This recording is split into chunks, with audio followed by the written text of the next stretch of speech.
कृष्ण कृष्ण कृष्ण हरे हरे, हरे राम राम राम हरे हरे, हरे कृष्ण कृष्ण कृष्ण हरे हरे, हरे राम राम राम हरे हरे, हरे कृष्ण कृष्ण कृष्ण हरे हरे. पुंडलिका वरदे हरिढोल श्री ज्ञानदेव तुकाराम पंढरीनाथ भगवान की जय. माऊली ज्ञानेश्वर महाराज की जय. विश्ववंदनीय जगद्गुरु तुकाराम महाराज की जय.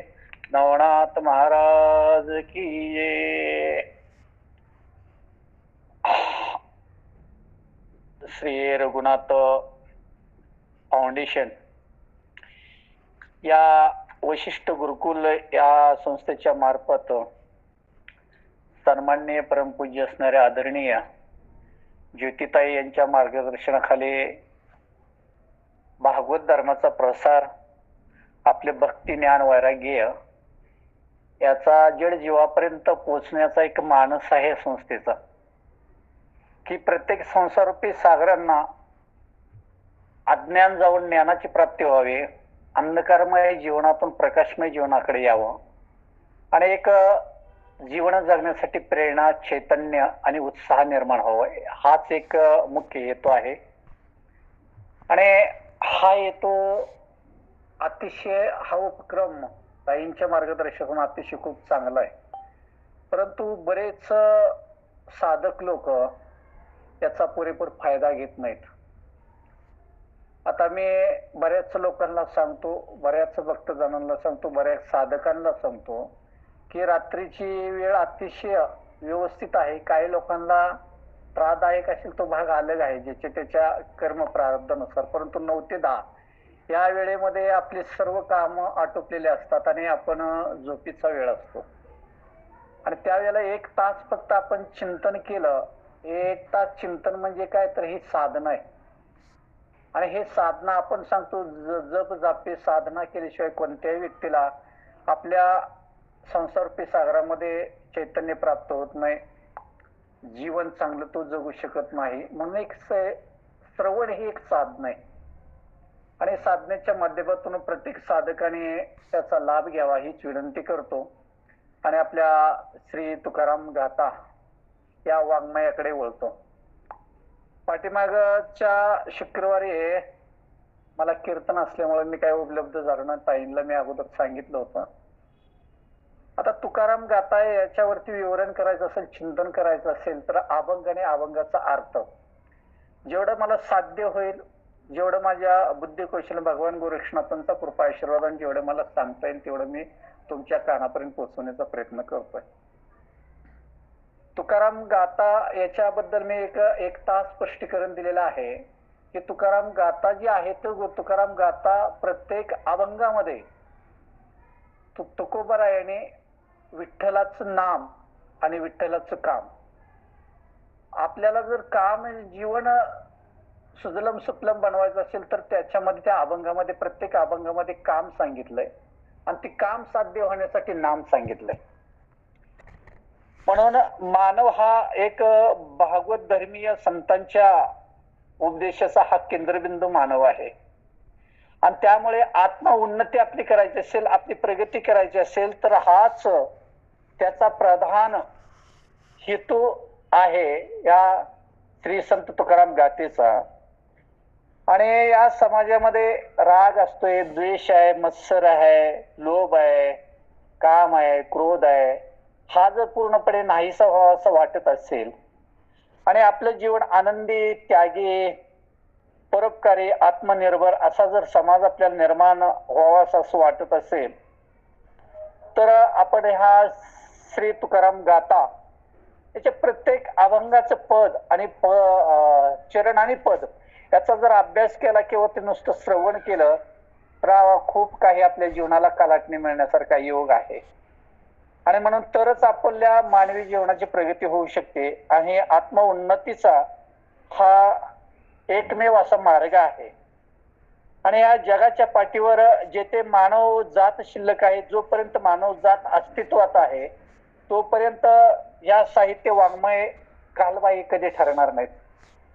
आणि हा तुकाराम गाथेतून सांगितलेला आहे. तुकाराम गाथा संत श्रेष्ठ श्री तुकाराम महाराजांची गाथा जी आहे, या गाथेतला पहिला जे अभंग आहे तो अभंग पहिला कोणता आहे तर सुंदर ते ध्यान उभे विटेवरी करकटावरी ठेवून या.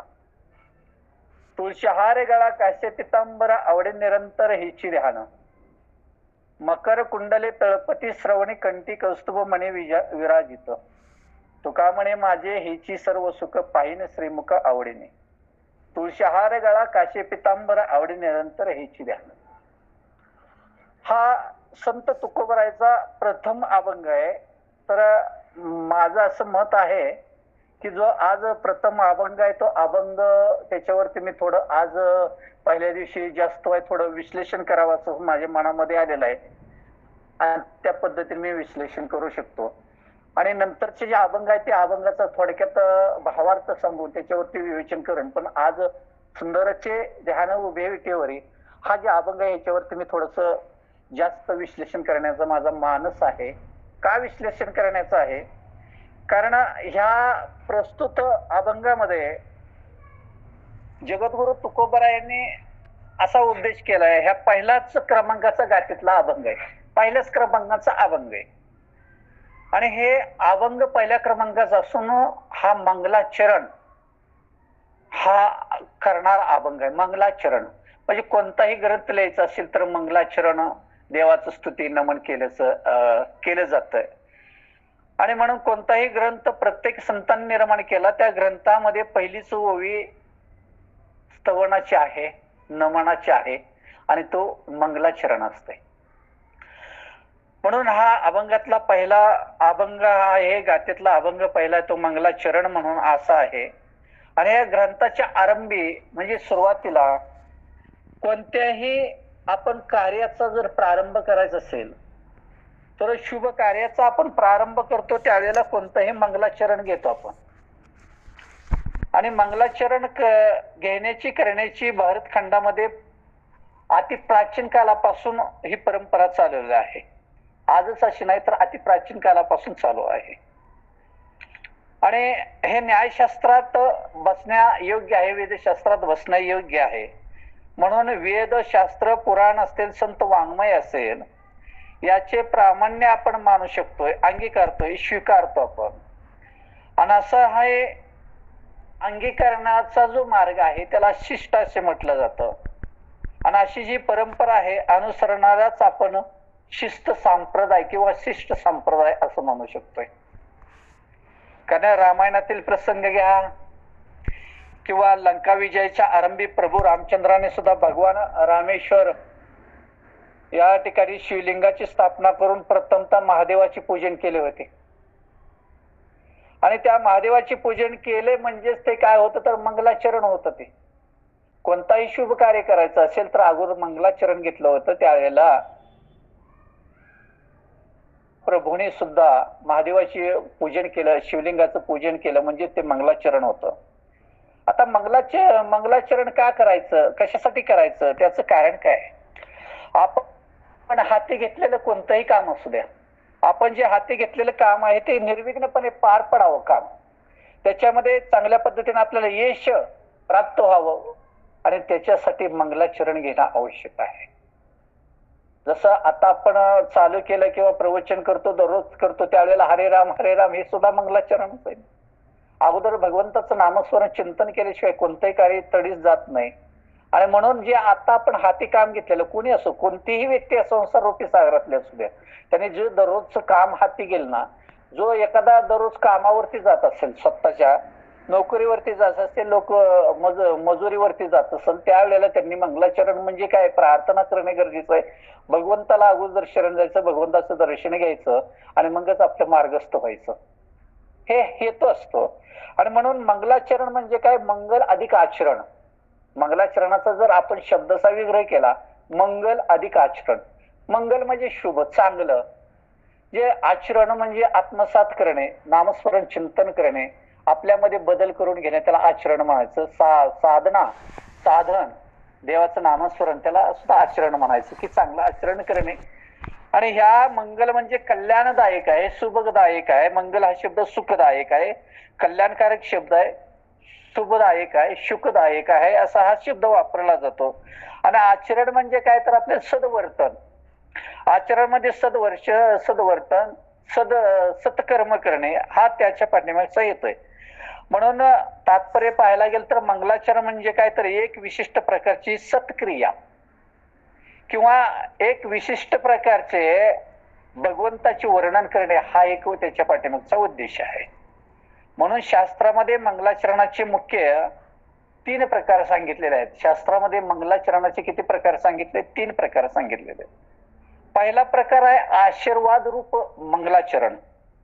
पहिला जे प्रकार आहे आशीर्वाद रूप मंगल असा अर्थ घ्यायचा. म्हणजे आपणास तसेच ईश्वर निष्ठ असणाऱ्या भाविकांना ईश्वराचा कृपा प्रसाद भेटावा, प्राप्त व्हावा किंवा त्या होण्यासाठी जे कार्य केलं जातं त्याला आशीर्वाद रूप मंगलाचरण असे म्हणतात. आणि दुसरा जो प्रकार आहे त्याचे नामस्मरण रूप मंगलाचरण असा एक प्रकार आहे दुसरा. म्हणजे जे कोणतीही देवता असू द्या त्या देवतेचं आपण नमन केलं, देवतेचे स्तवन केलं, देवतेची प्रार्थना केली तर केलेले नमस्कार रूपी क्रिया आपण जी केलेले त्या क्रियेतून किंवा आपण त्या भगवंताला शरण जातो, वंदन करतो, त्या वंदन करण्याचा आपला जो क्रिया असते, आपला जो हेतू असतो तो हेतू आपल्याला कधीच कमीपणा दाखवत नाही आणि तो दाखवून सुद्धा देत नाही. म्हणून तो त्या पद्धतीने परमेश्वराचा उत्कर्ष व्हावा, आपल्यावरती कृपा आशीर्वाद व्हावा त्या दृष्टीने जे केलेलं मंगलाचरण असतं त्यास काय म्हणतात? नामस्मरण रूप मंगलाचरण असं म्हटलं जाते. हा दुसरा प्रकार झाला. तिसरा प्रकार आहे वस्तू निर्देश रूप मंगलाचरण आहे. त्याच्यातला तिसरा प्रकार आहे वस्तू निर्देश रूप मंगलाचरण असं म्हटलेलं आहे. आता वस्तू म्हणजे काय तर प्रब्रह्माचा निर्देश. प्रब्रह्माचा निर्देश म्हणजे काय तर प्रब्रह्माचा उल्लेख केलेला, ज्या शब्दामध्ये उल्लेख केला जातो त्याचं स्वरूप कथन केलं जातं, त्याच्याबद्दल परमात्म्याविषयी सगुण आणि निर्गुण स्वरूपाचं वर्णन केलं जातं आणि त्यास काय म्हणतो आपण? वस्तू निर्देश रूप मंगलाचरण असं आपण म्हणतो. म्हणून असे 3 प्रकारचे मंगलाचरण आहेत. ज्या वेळेला आता ज्ञानेश्वरी सुद्धा ज्या वेळेला माझ्या माऊलीने लिहिली त्यावेळेला पहिलं वाक्य ते मंगलाचरण जो ओम नमोदी आद्या वेद प्रतिपाद्या जय जय वेदात्म रूपा पहिलेच हे वाक्य आहे. किंवा नमो विश्वरूपा विष्णू माय बापा अपरामोपा पांडुरंगा हे मंगलाचरणामध्ये वस्तुरूप येते. आणि म्हणून या अभंगामध्ये सुंदरते ध्यान उभे विटेवरी या अभंगामध्ये वस्तू निर्देश रूप मंगलाचरण साधलेलं आहे, वस्तुरूप सांगितलंय. आणि दुसरं असं आहे की या भगवान परमात्म्याचं नाम आणि ह्या भगवान परमात्म्याचं रूप ह्या अभंगामध्ये वर्णन केलेलं आहे. सुंदरचे ध्यान उभे विटेवरी या शब्दामध्ये ही वस्तू निर्देश रूप मंगलाचरण आहे, परंतु याच्यामध्ये देवाचं नाम आणि देवाचं रूप वर्णन केलेलं आहे. म्हणजे देवाचं मंगलम भगवान विष्णू मंगलम गरुड ध्वजा हे जे सांगितलं जातं किंवा सकळ मंगळ निधी श्री विठ्ठलाचे नाम आदी अशा.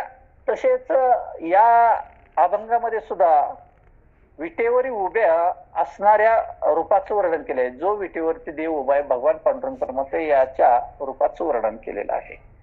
आणि त्यामुळे हा अभंग जर पाहायला गेला तर हा अभंग मंगलाचरणाचाच भाग आहे. आणि अभंगाच्या ह्या प्रथम चरणामध्ये असं सांगितलं की सुंदरचे ध्यान उभे विटेवरी हा शब्द वापरला किंवा करकटावर ठेवून हे प्रथम चरण आहे. तर हे कमरेवरती हात ठेवून विटेवर उभा असणारा हा भगवान पांडुरंग परमात्मा अतिशय त्याचं ध्यान अतिशय सुंदर आहे. एक त्याचा एक सरळ अर्थ सांगितला. आता ध्यान म्हणजे काय? तर ध्यान म्हणजे रूप जे विटेवरती उभा आहे त्याला रूप म्हणायचं. म्हणजे पंढरपूरमध्ये असणारा भगवान परमात्मा कमरेवरती हात ठेवून विटेवर उभे असणाऱ्या या भगवान पांडुरंगाचं वर्णन या अभंगामध्ये केलेलं आहे, या चरणामध्ये केलेलं आहे. म्हणजे पंढरीचा पांडुरंग हा गातेचा आत्मा आहे. मी सुरुवातीला स्पष्टीकरण केलेलं पाठीमागच्या 15 दिवस. भगवान पांडुरंग परमात्मा हा संत तुकोबरायांच्या गातेचा आत्मा आहे. आणि तुकाराम महाराजांचे चिंतन क्रम सुद्धा या पांडुरंगाभोवतीच पूर्णपणे फिरलेला आहे. प्रत्येक अभंग बघा 4092 एक अभंग सरळ गातेमध्ये, त्याच्यातल्या प्रत्येक अभंगामध्ये बघा पांडुरंगाभोवती प्रत्येक अभंग फिरला, त्याच्यात काम आणि नाम ह्या दोन गोष्टीचं वर्णन केलेलं आहे. मग त्यांनी आपली वाणी संत तुकोबारांनी पांडुरंगाला अर्पण केलेले आहे, समर्पित केलेले आहे. आणि पांडुरंगाचे वर्णन करण्यातच त्या वाणीला तुकोबराच्या धन्यता वाटते. म्हणून तुकोबराचे प्रत्येक अभंग पांडुरंगाच्या भोवती काम आणि नाम या स्वरूपामध्ये निर्माण झालेले आहेत. आणि शून्याच्या, जसं एखाद्या शून्याच्या पाठीमागचा आकडा जर खोडला, एखाद्या शून्याच्या पाठीमागचा आकडा जर खोडून टाकला, पुसून टाकला आपण, तर नुसते त्या शून्याला अर्थ राहत नाही हो. तसं या गातेमध्ये पांडुरंगाला जर वगळलं या गातेमधून पूर्ण, तर काहीच पदार्थ ह्या गातेमध्ये शिल्लक राहत नाही, पांडुरंगाशिवाय काहीच नाही. आणि म्हणून इतके या गातेचे आणि तुकाराम महाराजाचे पांडुरंग परमात्म्याविषयी असणारे दृढ भाव, आवड आणि देवाविषयी असणारे प्रेम. आणि तसंच पाहायला गेलं तर एक दुसरा एक अभंग आहे, महाराजांनी पांडुरंगाचे वर्णन केलेलं आहे की अभंग, त्याच्या पुढला अभंग आहे, समचरण दृष्टी विटेवरी साजरी ते माझी हरी वरती राहो. हा एक अभंग त्याचेच वर्णन करणार आहे. आणि म्हणून सांगितलेलं आहे की ह्या सुंदरची ध्यान उभे विटेवरी कर्कटावरी ठेवून या. म्हणजे याच्यामध्ये काय सांगितलेलं आहे की जसं वृंदावनामध्ये सुद्धा पांडुरंग परमात्मा आपला उभा आहे, तसाच ह्या पंढरीमध्ये पांडुरंग परमात्मा कर्कटावर हात ठेवून उभा आहे. आणि वृंदावनामध्ये सुद्धा श्रीकृष्णाच्या रूपामध्ये हाच पांडुरंग परमात्मा 1.5 पायावरती उभा आहे. आणि तेथील विटेवर असणारा पांडुरंग परमात्मा हा पंढरीतला आहे. आणि तेथे पांडुरंग परमात्मा 1.5 पायावर उभा असणारा तो पांडुरंग परमात्मा नाही, तो भगवान श्रीकृष्ण आहे. म्हणून विटेवर ज्याची समचरण पाऊले आहेत आणि कमरेवर ते हात ठेवणारे उभे असे दृश्य आहे, ते फक्त पंढरीमध्येच आहे. ते कुठं आहे? फक्त पंढरीमध्येच आहे. आणि यावरूनच या अभंगामधून असं वर्णन आहे की सर्व वर्णन पांडुरंग परमात्म्यावरतीच वर्णन केलेलं आहे, या अभंगातून सांगायचं. आता कमरेवरती हात ठेवून विटेवर उभा असणाऱ्या पांडुरंगाचे वर्णन तुकोबराने या अभंगामध्ये केलेलं आहे. आता पहिला शब्द आहे, पहिल्या चरणातला पहिलं पद आहे सुंदर ते ध्यान. हा शब्द आहे सुंदर ते ध्यान. म्हणजे काय? तर देवाचं रूप अतिशय सुंदर आहे आणि ते सर्वनाम निर्गुण स्वरूपाचं बोधक असं नाम आहे. आणि हेच सांगितलंय. आता त्याच्यातलं ध्यान शब्द जर घेतला, मगाशीच मी सांगितलं ध्यान म्हणजे रूप आहे. पण सगुण रूपाचं ध्यान हा सगुण रूपाचं प्रतीक आहे. आणि म्हणून ध्यान म्हणजेच काय? आपल्या मराठी भाषेत दुसरा त्याला शब्द आहे विचार. ध्यान म्हणजेच काय? तर विचार, एकाग्र चिंतन, लक्ष देणं, स्मरण करणं, ध्यान योग करणं, स्वरूपाचं वर्णन करणं, रूपाचं ध्यान करणं. आणि हे सगळं या कोशामध्ये ध्यान या शब्दामध्ये आलेलं आहे पांडुरंग परमात्म्याचं वर्णन करताना. म्हणून या अभंगामध्ये पांडुरंगाचं रूप असा 6 अभिप्रेत विषय जर म्हटलं तरी चालेल, अर्थ म्हटलं तर चालेल. म्हणून सुंदर ते ध्यान म्हणजे पांडुरंगाचं रूप आहे. अतिशय सुंदर असं रूप सांगितलेलं आहे. आणि या भक्तिशास्त्रामध्ये विचार जर केला आपण तर पांडुरंगाचं रूप अतिशय सुंदर आहे. आणि त्याच्या सगुण रूपाचं जर आपण ध्यान केलं तर ते सगुण रूप सुद्धा सुंदर आहे. आणि त्याच्यासाठी श्रीमत वल्लभाचार्य त्यांच्या मधुर अष्टकामध्ये सुद्धा, स्तोत्रामध्ये सुद्धा म्हणतात, आदुरम मधुरम वदनम मधुरम नयनम मधुरम हर्षितम मधुरम हृदयम मधुरम नयनम मधुरम मधुर दीपतरेखिलम मधुरम. असं एवढं गोड वर्णन केलेलं आहे की मधुराधिपती भगवान श्रीकृष्णाचं सर्वच काही मधुर आहे. आणि त्यांची ओठ मधुर आहेत, त्यांचं मुख मधुर आहे, त्यांचं नेत्र मधुर आहेत, त्यांचं हास्य सुद्धा मधुर आहे, त्यांचं हृदय सुद्धा मधुर आहे, आणि त्यांची गती सुद्धा, सर्व क्रिया सुद्धा मधुर आहे. म्हणजे सर्व मधुर म्हणजेच अर्थात काय? सुंदर. म्हणून सुंदर ते ध्यान. मग सुंदर ते लक्षण, सुंदरता म्हणजे काय? तर याच्यामध्ये तुम्हाला सांगायचं की देवाची सर्वच अवयवामध्ये सुंदरता निर्माण झालेली आहे. देवाच्या डोक्यापासून पायापर्यंत जर पाहायला गेलं वर्णन आहे या रूपाचा अभंग. सुंदरचे ध्यान ह्या अभंगामध्ये देवाच्या प्रत्येक अवयवामध्ये सुंदरता दाखवलेली आहे. म्हणजे विलक्षणता आहे, रमणीयता आहे, आणि असे हे सुंदर विशेषण वापरलेलं आहे, विशेषण आहे हे. पण ज्याला पाहिले असता आपलं जर चित्त, ज्याला समोरच्या व्यक्तीला आपण पाहिल्यानंतर ज्या वेळेला आपलं चित्त द्रवीभूत होतं, आपलं चित्त त्याच्यात विलीन होतं, एवढंच मनाला प्रसन्नता वाटते, आनंद वाटतो, चैतन्य निर्माण होत असतं. आणि अशी ही सुंदरतेची व्याख्या असते. आणि ज्या पांडुरंग परमात्म्याचं रूप जर पाहिलं तर ही सुंदरता एवढी सुंदरता आहे की आपलं मन हरवून आपण जातो. पांडुरंग परमात्म्याच्या चरणी लोटांगण घेतलो तरी आपलं मन भरून येत नाही, एवढं देवाचं रूप सुंदर आहे. म्हणून सुंदरता ही वस्तुनिष्ठ आहे आणि वृत्तीनिष्ठ आहे, असे याबद्दल जर आपण पाहायला गेलं तर ह्या विधानामध्ये एकमत आपलं होऊ शकत नाही. वस्तुनिष्ठ आणि व्यक्तिनिष्ठ याच्यामध्ये आपली एक वाक्यता होऊ शकत नाही. आता उदाहरणात जर पाहायला गेलं तर एक तुम्हाला सांगतो, रामायणातला एक प्रसंग आहे. रावण वधानंतर अशोक वाटिकेमध्ये असणारी सीता श्रीरामाच्या स्वाधीन करावी अशी प्रभूंनी बिभीषणाला आज्ञा केली होती, ज्या वेळेला रावण वधानंतरची गोष्ट आहे. आणि हे वानराने ऐकलं आणि त्यांना वाटलं की ज्या मातेसाठी एवढं घनघोर युद्ध झालंय, रावणाला मारलं, अति सीतामाता किती सुंदर असेल हो, कशी दिसायला असेल, म्हणून आपण पाहावं हे कुणाला वाटलं, वानरांना वाटलं. आणि म्हणून त्यांनी हनुमंताकडे सर्व वानर आले आणि आपली इच्छा व्यक्त केली की आम्हाला सीतामाईला पाहायचंय, किती सुंदर आहे. कारण प्रभू रामचंद्राने बिभीषणाला आज्ञा केली की सीतामाईला आमच्या स्वाधीन करा म्हणून. म्हणून हनुमंताने सर्व वानरांना सीतामाईचे दर्शन होईल अशी पूर्णपणे व्यवस्था केली त्या काळामध्ये. परंतु जेव्हा वानरांनी सीतामाईचे दर्शन घेतले तेव्हा वानरामध्ये एक प्रकारचं कुतूहल निर्माण झालं होतं की काहींना असं वाटू लागलं की आपले काळे तोंड आहे, वानर आपापल्याला म्हणायला आपले काळे तोंड आहे आणि हिचे तर पांढरे पांढरे तोंड दिसत आहे. काही वानर म्हणू लागले की हिला शेपूटच नाही सीतामाईला, मग सुंदर कशी काय, म्हणजे याला काय म्हणायचं, वृत्तिनिष्ठ म्हणायचं.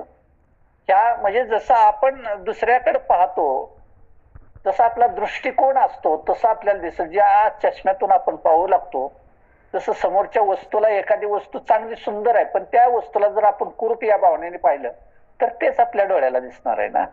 आणि म्हणून ही याला वृत्तिनिष्ठ सुंदरता म्हणतात. म्हणून सीते मातेची सुंदरता आपल्या कल्पनेनुसार प्रत्येकाने पाहण्यात आली. म्हणून परमात्म्याची सुंदरता वस्तुनिष्ठ आहे, वृत्तिनिष्ठ नाही. परमात्म्याची सुंदरता काय आहे, वस्तुनिष्ठ आहे, स्वयंभू आहे ती. आणि म्हणून भगवान परमात्मा हा सर्वांग सुंदर आहे. आणि भगवान पांडुरंग परमात्मा एवढा सुंदर आहे, तो कशामध्ये सुंदर आहे हो, नेमकं आपण वर्णन करतो पण नेमकं सुंदरता का नेमकी कशामध्ये, तर भगवान पांडुरंग परमात्म्याची सुंदरता 3 स्वरूपामध्ये विभागलेली आहे. त्या सुंदरचे ध्यान या चरणामध्ये तुम्हाला सांगतोय की 3 स्वरूपामध्ये पांडुरंग परमात्म्याची सुंदरता कशी विभागली. तर पहिलाही नामात सुंदर आहे तो देव, नामामध्ये सुंदर सुंदर आहे. दुसरी गोष्ट आहे स्थानात सुंदर आहे, ठिकाणामध्ये सुंदर आहे. आणि तिसरी गोष्ट स्वरूपामध्ये सुंदर आहे. विठ्ठल पांडुरंग हे नामात सुंदरता आहे. आता नामात सुंदरता काय, सुंदर म्हणजे चांगलं, आणि असेच नामाचे वर्णन केलेले. नाम चांगले चांगले कंठी राहो भले, माझ्या कंठी राहो भले, किंवा विठ्ठल विठ्ठल हा मंत्र जप प्रगट स्वल्प अतिसार, हे त्याच्यातलं नाम चांगले नाम गोमटे रूप आणि निवती डोळे हरती पाप, किंवा नामात सांगितलेलं एवढी सुंदरता आहे पांडुरंगाच्या नामामध्ये. नाम चांगले चांगले माझे कंठी राहो भले, कपीकुळ उदरले मुक्त केले राक्षसा. मग त्या नामात एवढी सुंदरता, एवढी ताकद आहे, एवढी प्रसन्नता आहे, एवढी चैतन्य आहे. म्हणून अमृतावनी गोड नाम तुझे देवा, मन माझे केशवा का बा नेगे. म्हणून भगवंताचं नाम एवढं सुंदर आहे, भगवंताचं नाम एवढं गोड आहे की ते नाम जर घेतलं तर सर्व आपल्या जवळ असणार पाप, त्या पापांची निवृत्ती होते. म्हणून देव नामात सुंदर आहे. आणि एवढी पापांची निवृत्ती होते, आणि निवृत्ती झाल्यानंतर आपल्याला पुण्य प्राप्त होत असतं. पाप निवृत्त झाले की पुण्य प्राप्त होत असते. म्हणून ते कशाने पुण्य प्राप्त होते, तर त्या नामात सुंदरता आहे. त्या नामामुळे पांडुरंगाच्या सुंदरता. म्हणून जपण्यासाठी सुद्धा सर्व साधनात सुलभ कोणतं नाव आहे तर नामच आहे. तुका म्हणे सोपे आहे रे सर्वांनी शाना तो ध्वनी घेतो येते. म्हणून सर्वात सोपं असं काय देवाचं नाम आहे. आणि ते देवाचं नामस्मरण केलं, सुंदर असं नामस्मरण केलं तर आपल्या जवळचं पाप म्हणजे विकार, काम क्रोध लोभ दमांकार हे सर्व निघून जातात. आपल्याला पाप निघून गेले की पुण्य प्राप्त होतं. म्हणजे पुण्य म्हणजेच काय तर यश श्रेय अवधारे ज्ञान आणि वैराग्य संपत्ती प्राप्त होत असते. म्हणून ह्या जन्मरूपी संसार बंधनातून आपल्याला दुःखमय जीवनातून बाहेर पडायचं असेल आणि सुखमय जीवन आपल्याला प्राप्त करून घ्यायचं असेल तर भगवंताचं नामस्मरण करणं गरजेचं आहे. नामामध्ये ताकद आहे.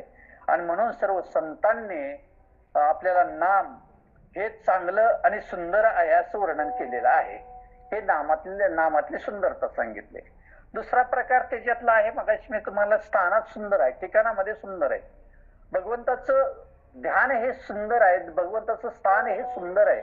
आणि ते स्थान सुंदर कोणतं आहे तर वैकुंठ धाम. आणि वैकुंठ धाम असणारं स्थान सुंदर आहे. वैकुंठाची दिव्यता सुद्धा आपल्या नाथ महाराजांनी एकनाथी भागवतामध्ये वर्णन केलेले आहे. देवी चैतन्याचे निष्ठेचे मोसाविन श्री भगवते वैकुंठ रचले तेथे निज सामर्थ्य नांदवया. म्हणजे नाथ महाराजांनी सुद्धा एकनाथी भागवतामध्ये वर्णन केलेलं आहे. आणि म्हणून त्याप्रमाणेच आपण भगवंताने स्वतःच्या सामर्थ्याने राहण्याकरता खरोखर असं एक चैतन्यमय मुशीत घालून किंवा आटवून साठवून केलेलं हे रचलेलं वैकुंठ आहे. आणि ते वैकुंठ म्हणजे ठिकाण, स्थानात सुंदरता आहे.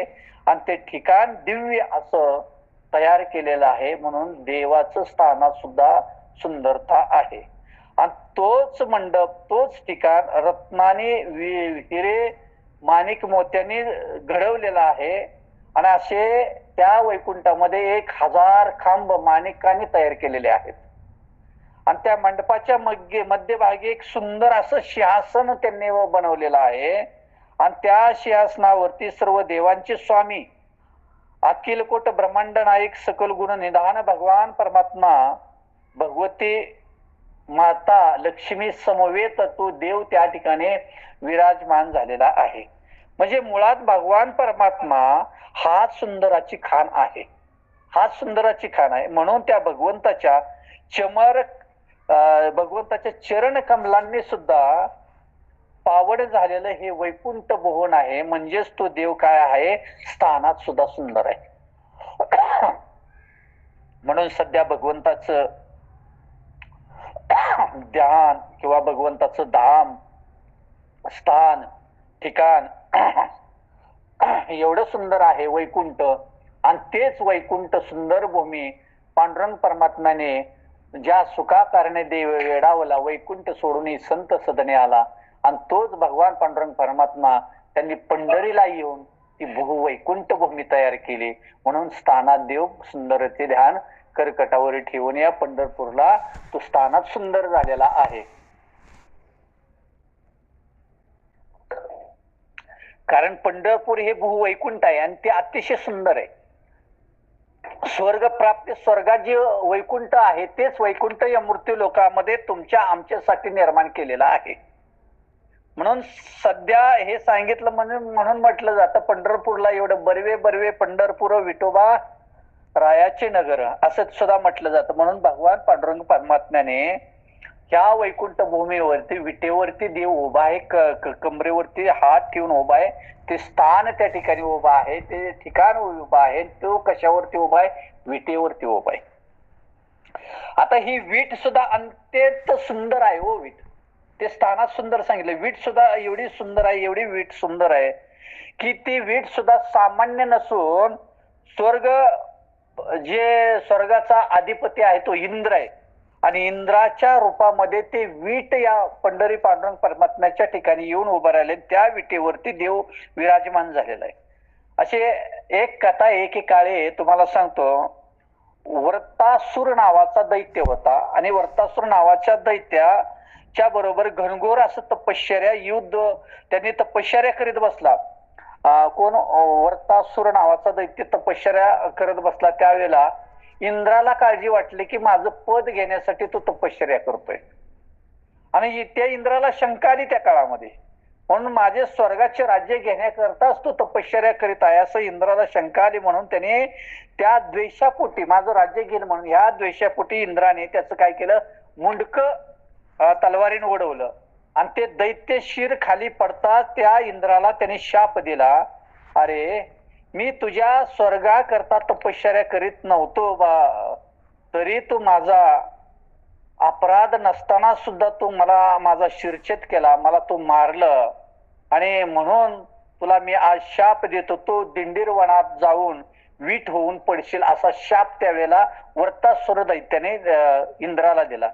तेव्हा इंद्र घाबरून काय केला, भगवंताकडे पळाला, भगवंताकडे गेला आणि भगवंताने मग त्या इंद्राला अभय दान दिलं त्या काळामध्ये आणि म्हणाला की तू भिवू नकोस, मी ज्या वेळेला पंढरपूरला पांडुरंग परमात्मा म्हणून पांडुरंगाच्या रूपामध्ये अवतार घेईन त्यावेळेला तुला पायाखाली घेऊन विटेच्या शापातून तुला मुक्त करीन असा त्यावेळेला उपशाप दिलेला होता. म्हणून कालांतरे भक्त पुंडलिकाच्या मातृपितृ चरण सेवेने जो वैकुंठ नायक भगवान परमात्मा प्रसन्न झाला आणि पुंडलिकाच्या भावाला बोलून तो स्वर्गातून वैकुंठातून पंढरपूरला आला, तेव्हा पुंडलिकाने जी वीट भिरकून टाकली ना त्या विटेवरती देव उभा राहिला, म्हणजे ती वीट सुद्धा सामान्य नाही, ती सुद्धा स्वर्ग प्राप्तीची वीट आहे. म्हणून सुंदरचे ध्यान उभे विटेवरी, तो विटेवरती एवढा देव उभा राहिलेला आहे. म्हणून वैकुंठचा देव आणिला भूतळा आणि धन्य तो आगळा पुंडलिक, वैकुंठचा देव आणिला भूतळा, आणि म्हणून सांगितलं की धन्य तो आगळा पुंडलिक. आणि म्हणून हे तात्पर्य जर तुम्हाला सांगायचं म्हटलं तर इंद्रच हा वीट झालेला असल्यामुळे, आणि ते वीटच हे स्थान ज्या ठिकाणी वीट आहे त्या विटेवरती देव उभा आहे, ते स्थान सुद्धा सुंदर आहे, स्थानात देव सुंदर आहे मला सांगायचं होतं. हे दुसरं रूप सांगितलं. आणि तिसरा जो प्रकार आहे त्याच्यातला स्वरूपात सुंदर आहे देव. पहिलं सांगितलं नामात सुंदर आहे, दुसरं सांगितलं स्थानात सुंदर आहे, आणि तिसरं सांगतो स्वरूपामध्ये तो सुंदर आहे. म्हणून भगवान पांडुरंग परमात्म्याचं स्वरूप किती सुंदर आहे याचं वर्णन सुद्धा सर्व संतांनी वेगवेगळ्या त्यांच्या रूपाने केलेलं आहे. पांडुरंग कांती दिव्य तेज झळकते रत्न कीळ फाकती प्रभा, असं प्रत्येकाने ज्याचे वर्णन केलेलं आहे. म्हणून ते तेजाचं प्रतीक आहे, जे प्रभूचं तेज सांगितले, प्रभूची दिव्यता सांगितलेली आहे, प्रभूची लावण्यता सांगितली, ती अगणिताची आहे, त्याचं मोजमाप करता येणार नाही एवढा भगवान पांडुरंग परमात्मा सुंदरतेच्या बाबतीमध्ये, शोभा वर्णन करण्याच्या बाबतीमध्ये त्याच्यासाठी ज्ञानेश्वर माऊली सुद्धा म्हणतात की माझ्याकडे एवढे शब्द नाहीत. हो, ज्ञानेश्वर माऊली सुद्धा म्हणतात माझ्याकडे एवढे शब्द नाहीत. तरी ज्ञानेश्वर माऊलीने पुढे जाऊन सांगितलं की सगुण मेघ श्याम लावण्य सुंदर नाम याचा दातार केशवराज, किंवा सावळे सुंदर रूप मनोहर राहू निरंतर दृष्टी माझी, तुकोबराय सुद्धा म्हणतात. ज्याच्या सुंदरतेवर सारं जग मन मोहित होतं, ज्याच्या सुंदरतेवर हे सर्व जग मन मोहित होतं, अशा भगवंताची सुंदरता दिव्य दिव्य आणि दिव्य रूप आहे. आणि हे सुंदरता आपण तुम्हाला तिन्ही स्वरूपात सांगितले. त्या सुंदरतेचे अनेक पुढे एक दोन प्रकार पडतात, त्या सुंदरतेचे अनेक दोन प्रकार पडतात. ते कोणते तर लौकिक सुंदरता आणि अलौकिक सुंदरता असे दोन प्रकार पडले जातात. आता मी तुम्हाला सुंदरतेचे प्रकार, पण त्याच्यातले एक लौकिक सुंदरता ही त्याचे दोन प्रकार पडले जातात. लौकिकता सुंदरता याच्यामध्ये पुन्हा उपप्रकार 3 आहेत, आणि ते उपप्रकार कोणते 3 आहेत तर प्राकृतिक सुंदरता आणि उपकृतिक सुंदरता, आणि तिसरा प्रकार आहे विकृतिक सुंदरता. असे लौकिकामध्ये 3 प्रकार पडले जातात. प्राकृतिक सुंदरता, उपकृतिक सुंदरता आणि विकृतिक सुंदरता असे 3 प्रकार पडले जातात. प्राकृतिक सुंदरता कशाला म्हणायचं, जर ही सुंदरता प्रकृतीनिष्ठ आहे, जशी आपली प्रकृती असते त्या पद्धतीची त्याला सुंदरता म्हटलं जातं. म्हणजे सात्विक असते. ज्या सुंदरतेला पाहता क्षणी माणसाच्या अंतःकरणामध्ये समोरची व्यक्ती पाहता क्षणी, किंवा आता देवाचं उदाहरण इथं घेऊ पांडुरंगाचं, देवाची मूर्ती पंढरपूरला गेल्यानंतर पाहिल्या क्षणी पाहता क्षणी आपल्या अंतःकरणामध्ये सात्विक भाव ज्या वेळेला निर्माण होतो ना, आणि त्या सात्विक भाव निर्माण झाल्याबरोबर आपल्या मनाला शांती आणि समाधान प्राप्त होतं. अशा या सुंदरतेला सात्विक सुंदरता म्हणतात. आणि हे सुंदरता तपाने, जपाने, तेजाने, कुशल मर्यादेने निर्माण होणार ही सुंदरता आहे. म्हणून ह्याला प्राकृतिक सुंदरता म्हटलं जातं. म्हणून याला काय म्हटलं जातं? प्राकृतिक सुंदरता असे म्हटले जाते. कारण ही सुंदरता आपल्याला प्राप्त करायचं असेल तर आपल्या अंतःकरणामध्ये भगवंताविषयी असणारे प्रेम, भावना, आपुलकी, आदर, श्रद्धा आणि भक्ती आणि विश्वास ह्या गोष्टी असल्यानंतर त्यासाठी ते प्राप्त होण्यासाठी आपण आपल्या मुखातून केलेले जप तप किंवा भावना ठेवून केलेलं ज्ञान अज्ञान घालवून आणि हेच ज्ञान, हे सुंदरता, हेच त्याला प्राकृतिक सुंदरता म्हटलं जातं. म्हणून सांगितलं एखाद्या ऋषी किंवा साधू संत असतील आणि त्यांच्या आपण ज्या वेळेला बघितलं जातं विस्कटलेले जटा असतात, परत लंगोटी असते, पायातील खडावा असतात, हे दिसायला जर साधे असतील आपल्याला तरी परंतु त्याचे शरीर किंवा चेहऱ्यावरील तेज माणसाचे मन कधी वेधून घेत नाही. आणि ही वेधून घेत नाही ती सात्विकता किंवा प्रकृतिनिष्ठ सुंदरता नसते, त्याला प्राकृतिक सुंदरता असे म्हटले जाते.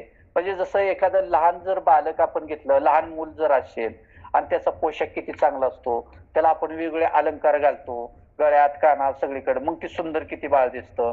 किंवा एखादी महान पतिव्रता असते, एखादी स्त्री असते, तिची कोणतीही सजावट नसताना सुद्धा कोणते तिनं काय कोणताच अलंकार घातलेला असेल, कोणतेच मेकअप केलेला असेल, तो साधेपणाने राहते आणि तरी तिच्या चेहऱ्यावर तेवढी सुंदरता असते, त्याला प्राकृतिक सुंदरता म्हणतात.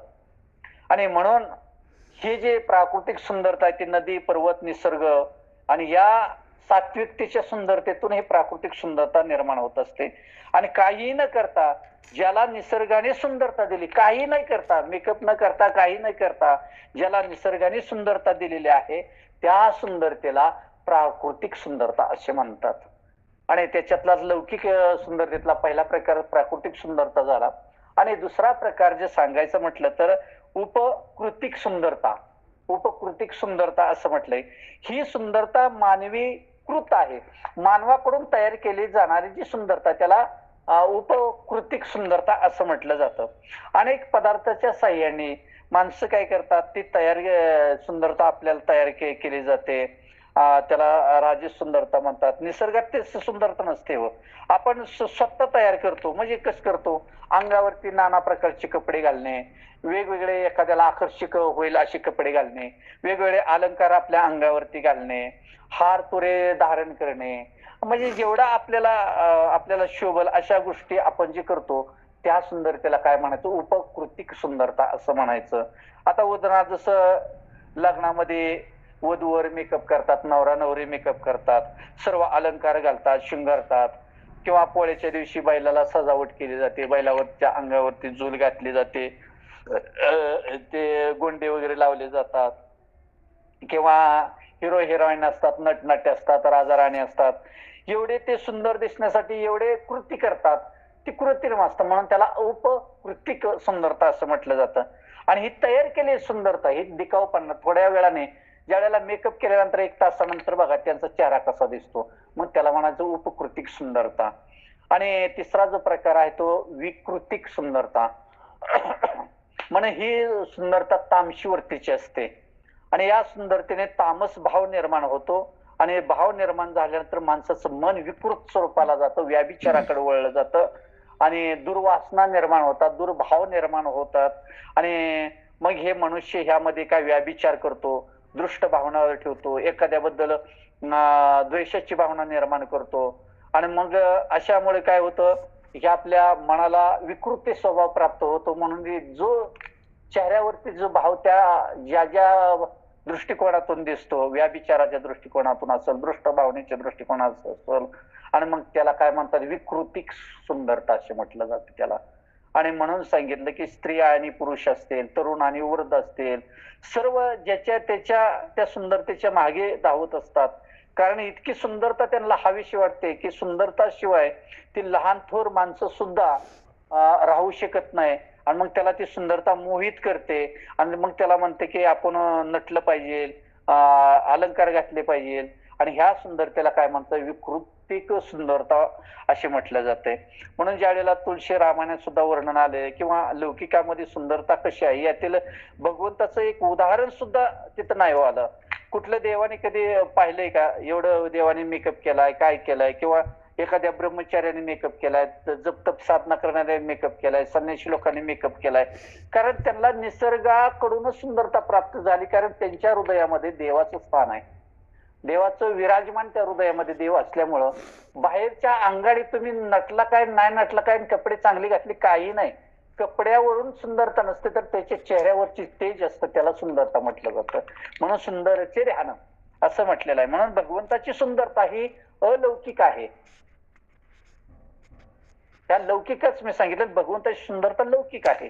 आणि लौकिक सुंदरता ही ब्रह्मदेवाने निर्माण केलेली सृष्टीतील पहिली सुंदरता आहे. लौकिक सुंदरता कोणी निर्माण केली? ब्रह्मदेवाने या सृष्टीमध्ये निर्माण केलेली पहिली सुंदरता आहे. आणि भगवंताचे नाम धाम असेल, लीला असतील आणि रूप सुंदरता ही भगवंताचे अभिन्न मानलेले अंगे आहेत. आणि म्हणून सांगितले हे सर्व भगवंत भक्त वत्सल स्वरूपात सुंदरता मानलेले आहे. म्हणून परमात्म्याहून भिन्न जे नाहीत आणि म्हणून जे परमात्म्यापेक्षा वेगळे काहीच सुंदरता नाही त्याला अलौकिक सुंदरता म्हणायचे. आणि फक्त हीच सुंदरता भक्तिशास्त्राचा आणि वारकर संप्रदायाचा मूळ सिद्धांत आहे, त्याला अलौकिक सुंदरता असं म्हणायचं. तुका म्हणे नाम चैतन्य हे निजधाम, अशा पद्धतीने सुंदरतेचं वर्णन केलेलं आहे. म्हणून भगवंताचं नाम असेल, भगवंताचं रूप असेल, भगवंताची लीला असेल, भगवंताचं धाम असेल, या सर्व गोष्टी भगवंतासारख्याच नित्य आणि अलौकिक आहेत. म्हणून या त्रिगुणात्मक दिव्य रूपातील जो देव आहे त्या देवातला पैकी पाहायला गेलं तर भगवान परमात्मा हा अलौकिक सुंदरता मध्ये येत असतो. आणि त्या ब्रह्मदेवाच्या सृष्टीतील हा देव नाही. ब्रह्मदेवाने निर्माण केलेली सृष्टी सुंदरता ही विकृती स्वभावाची सुंदरता आहे.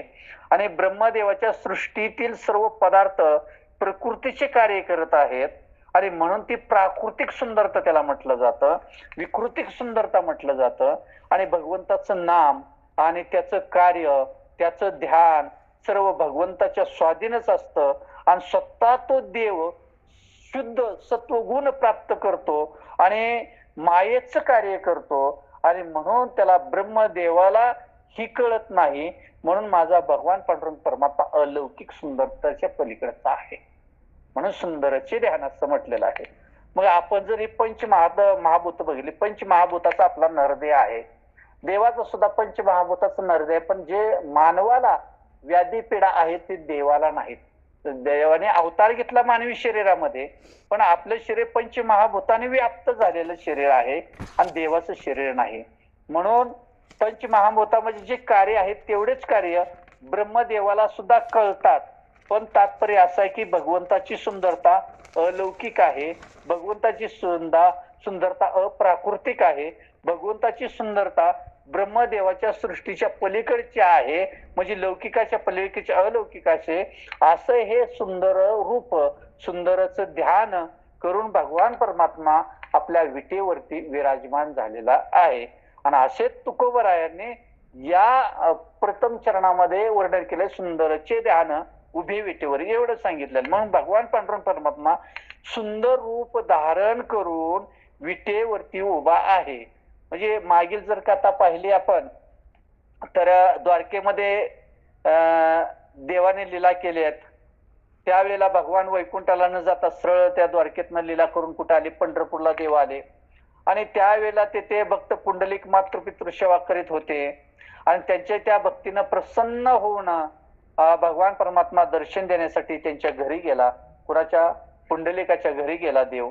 आणि मग ते ज्या भक्ताला देव प्राप्त होतो त्या भक्ताचं जन्मजन्मीची भक्ती असेल, जन्मीजन्मीचं पुण्य असेल, मग तर त्याला त्याचं दर्शन होतं. नाहीतर जर जन्मजन्मीचं पुण्य नसेल, संचित कर्म पुण्य आपलं जर नसेल तर आपल्याला भगवंताचा कृपा आशीर्वाद होण्यासाठी दुर्लभता निर्माण होऊ शकते आणि देव भेटण्यासाठी आपल्याला दुर्लभ असं नरदेह प्राप्त झालाय असं समजू शकतं, कारण आपली पूर्वपुण्याही नाही म्हणून देव भेटत नाही.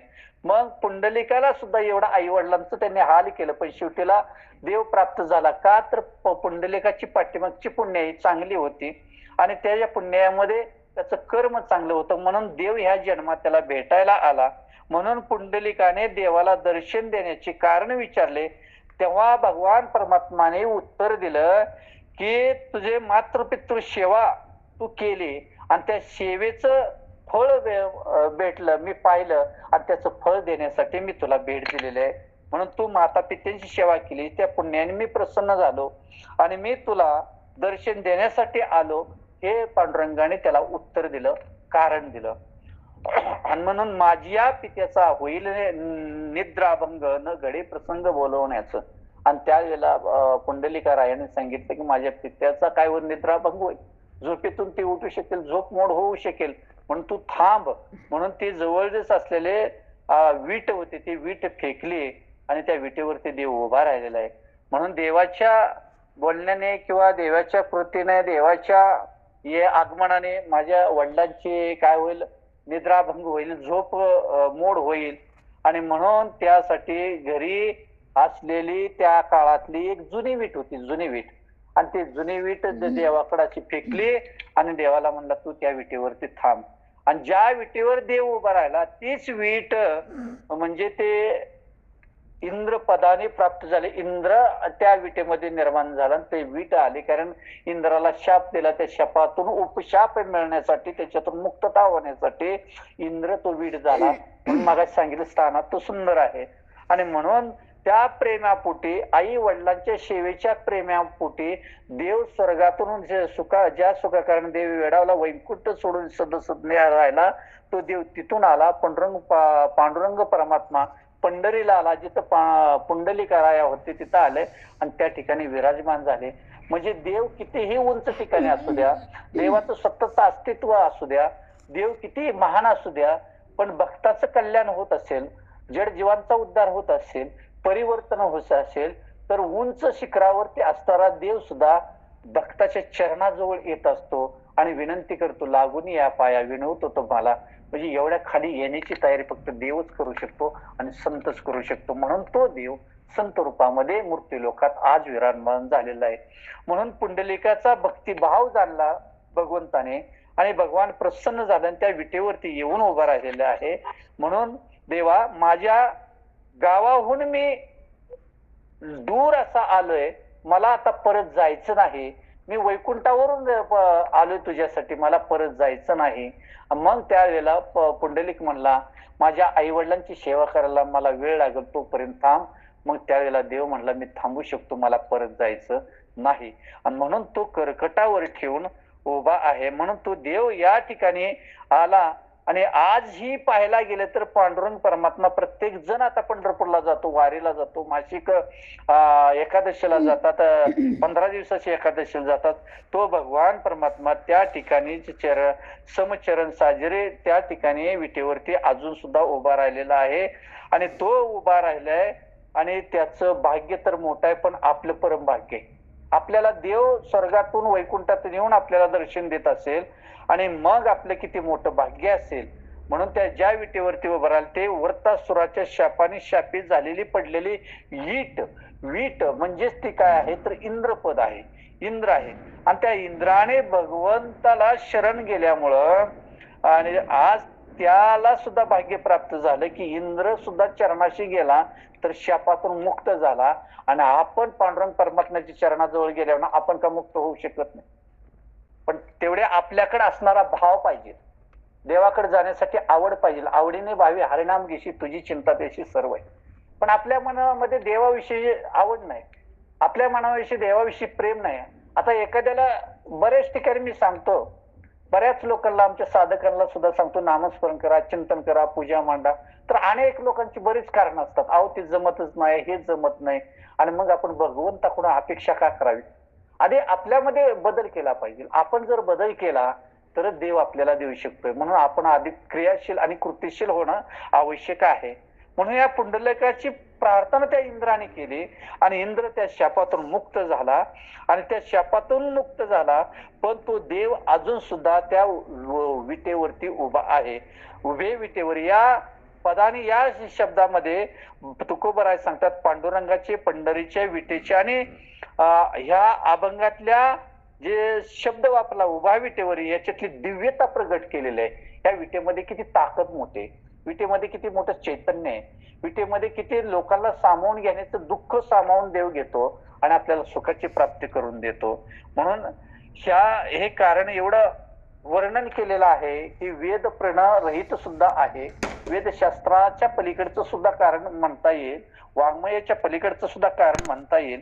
कारण वाङ्मयामध्ये एवढं तंतोतंत असं वर्णन केलंय, वेदामध्ये सुद्धा तंतोतंत वर्णन केलेलं आहे आणि पांडुरंगाचं सगळं निर्देशात्मक रूप त्याच्यात वर्णन केलेलं आहे. पण पाहतो कोण? पाहत नाहीत कोण. एवढा अभ्यास कोण करत नाही. फक्त वरवरनं अभ्यास करायचा आणि म्हणायचं देव का प्राप्त होत नाही. देवाला बाह्य अंगाची भक्ती आवडत नाही, देवाला अंतर अंगाचं प्रेम आवडतं. अंतर अंगामध्ये तुमच्या भाव किती आहे भगवंताविषयी, तो देवाला आवडतो. देव तुमची दररोजची वृत्ती कधी पाहत नाही, तर तुमची देव कधी कृती पाहत नाही, तुमची वृत्ती पाहत असतो. तुम्ही काय करता हे कधी पाहत नाही, तर देव आपल्या अंतःकरणातली वृत्ती पाहत असतो आणि त्याच्यावरती देव प्रसन्न होतो. माझ्या संत चोकोबा बाबाची वृत्ती कृती जर पाहायला गेल तर संत चोकोबा बाबा गुरु ओढायचं काम करत होता, मेलेले गुरु ओढून टाकायचं काम करत होता. पण देवाने कृती पाहिली नाही, देवाने चोकोबा बाबांच्या हृदयातली वृत्ती पाहिली, म्हणून देव स्वतः तिथं गेले आणि गुरु ओढायचं काम केलं. एवढंच नव्हे तर त्यांच्या पत्नीचं सुद्धा बाळांपण देवाने केलं. एवढंच नव्हे तर पांडुरंग परमात्म्याच्या ठिकाणी असणारा सजन कसाया मांस विकण्याचं काम करत होता. देवाने त्याची कृती पाहिली, त्याची वृत्ती पाहिली आणि देव प्राप्त होतो. म्हणून तुम्ही वृत्तीने भगवंताकडे जा, कृतीने जाऊ नका. बाह्य अंगाने देव कधीच प्राप्त होतोय, अंतर अंगाने देवाकडे गेला तर देव आपल्याला प्रसन्न झाल्याशिवाय राहत नाही. म्हणून आपल्याला देव सांगतात की तुम्हाला सर्व इंद्रिय दिलेत, हात, पाय, कान, डोळे, मुख सगळं काय दिलंय, पण ते ज्याच्यासाठी दिले त्याच्यासाठी वापरा. कारण याच देहात फक्त भजन कीर्तन घडू शकतं आणि याच देहामध्ये देव प्राप्ती करता येते, इतर देहामध्ये देव प्राप्ती करता येत नाही. म्हणून हा आपल्यासाठी विटेवरती हा भगवान पांडुरंग परमात्मा उभा आहे. आणि म्हणून या मंत्राचा पांडुरंगावरती एवढा मोठा अर्थ घेतलेला आहे, एवढा मोठा शब्द तयार झालेला आहे, एवढा मोठा हा मंत्र तयार झालेला आहे. श्री पांडुरंगा अष्टकामध्ये सुद्धा आहे बघा, महायुग पिटे तटे भीमरत्या आपण म्हणतो, त्याच्यात किती अर्थ सामावलेला आहे. पण लोक ते अर्थ बाजूला काढत नाही, फक्त संस्कृत श्लोक आहे एवढाच बघतात, पण त्याच्यातून अर्थ काय निघतो, त्या पदामध्ये आतिथ्य भवन किती आहे, समादिष्टपणा किती आहे, त्या त्या वाक्यामध्ये अंत्यतिष्ठित पदार्थ असं म्हटलेला आहे, किंवा अर्थ त्याचा एवढा काढलेला भार आहे की तोच आशय श्री पांडुरंगा अष्टक मध्ये निर्माण केलेला आहे. आणि तोच आशय म्हणजेच त्या पदाचा अर्थ उभा विटेवरी या पदापर्यंत पोहोचतो. म्हणून अतिक्रमण करून सुद्धा आपल्याला जास्त त्याचा अर्थ काढता येत नाही. आणि त्याहून उत्कट असणारा भाव, त्याहून उत्कट असणारा भगवंताविषयीचे प्रेम आणि त्या कारणाविषयीच्या पलीकडे जाऊन त्या भगवंताविषयी आपुलकी, प्रेम, माया, ममता, विश्वास, श्रद्धा, भक्ती जे प्राप्त होतं ते प्राप्त त्या शब्दावरती होतं, उभा विटेवरी या शब्दावरती होतं. म्हणून सांगायचं म्हटलं की ज्ञानोबारायाने सांगितलं, ज्ञानोबारायाने सुद्धा वर्णन केलेलं आहे भगवंताच्या पांडुरंग परमात्म्याचं. पण त्यांच्या भक्तीच्या आवडीने सुद्धा संसार त्याग केला जातो आणि संसारात असणारा अतिक्रमण, काम आहे, क्रोध आहे, लोभ आहे, म्हणजे षडविकार आहेत, तर ते षडविकार जातात. आणि षडविकार गेल्यानंतर आपल्याला षडगुण संपन्न प्राप्त होतं. म्हणजेच काय होतं, श्री अवतारी ज्ञान वैराग्य संपत्ती प्राप्त होते. आणि म्हणून भगवान पांडुरंगाला जर आपण शरण गेलो तर तो शरण गेल्यानंतर आपला संसार सुखी होतो. जो विटेवरती उभा आहे तो देवाकडे आपण गेलं पाहिजे, पंढरपुरामध्ये गेलं पाहिजे, त्या विटेवर असणाऱ्या देवाचं दर्शन घेतलं पाहिजे.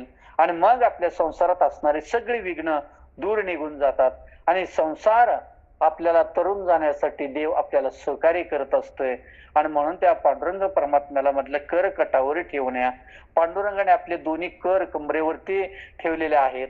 असे रूप पांडुरंगाचं फार आवडीनं गोजिर सोजिर असं रूप आपण पाहिलं तर निश्चितच आपल्या मनातला जो विकाराचा भाव आहे तो भाव नाहीसा होतो आणि आपल्या मनामध्ये भगवंताविषयी आवड निर्माण होते. आणि ज्या दिवशी ज्या क्षणाला ज्या वेळेला ज्या टायमिंगला आपल्याला आवड निर्माण होईल त्या क्षणापासून आपल्या संसारातले विकार दूर दूर जायला सुरुवात होऊ लागते. परंतु प्रत्येकाने त्या भगवंताविषयी चरणाविषयी पदाविषयी देवाच्या स्वरूपाविषयी जर आपल्या मनामध्ये भाव निर्माण केला भावना निर्माण केली साधकवृत्ती आपण ठेवली तर निश्चितच आपल्याला देव तो प्राप्त झाल्याशिवाय राहणार नाही. म्हणून ह्या पुंडलिकाचा भक्तिभाव जाणूनच भगवान परमात्मा त्याच्यावरती काय झाला प्रसन्न झालेला आहे आणि प्रसन्न होऊन तो कायमस्वरूपी आजपर्यंत कितीतरी वर्ष झाले तर भगवान परमात्म्याने पंढरीचं ठिकाण कधी सोडलेलं नाही आणि म्हणून आपल्यालाच त्या ठिकाणी वाट पाहतो कमरेवरती हात ठेवून आणि आपल्याला काहीतरी द्यायचंय. देवाने आपल्याला दिले देव आपल्याला देईल म्हणून या भावनेने पंढरपूरला जाऊ नका. देवाने आपल्याला काहीतरी दिले त्याच्यासाठीच जावा आणि आपण जर त्याच्यासाठी गेलो की देवाने मला काहीतरी दिले तर निश्चितच आपला काय झालं उद्धार झाल्याशिवाय राहणार नाही. एवढंच मी आज आता खूप सांगायचं होतं एवढेच फक्त सुंदरशी ध्यान उभा विटेवरी एवढंच मी चिंतन एवढ्या अर्ध्या चरणावरतीच बोलू शकलो. मला खूप काही अजून सांगायचे पण आता ओळखणार नाही. तुकाराम गाथा पहिलं मंगलाचरण आहे म्हणून मी सविस्तर घेतोय नंतरच्या अभंगापासून मी अर्थ सांगून थोडक्यात माहिती देऊन पुढे जाईल. सर्वांचे क्षमस्व मागतो कारण अभंग पुढले झाले नाहीत त्या पद्धतीनं आणि इथं सेवा माझी थांबवतो आणि संपवतो. पुंडलिकावरती हर विठ्ठल श्री ज्ञानदेव तुकाराम पंढरीनाथ भगवान की जय. माऊली ज्ञानेश्वर महाराज की जय. विश्ववंदनीय जगद्गुरु तुकाराम महाराज की जय. नवनाथ महाराज महाराज चिंतन श्री गुरुदेव दत्त श्री गुरुदेव दत्त श्री गुरुदेव दत्त. ओम सिद्ध शिव चैतन्य गुरु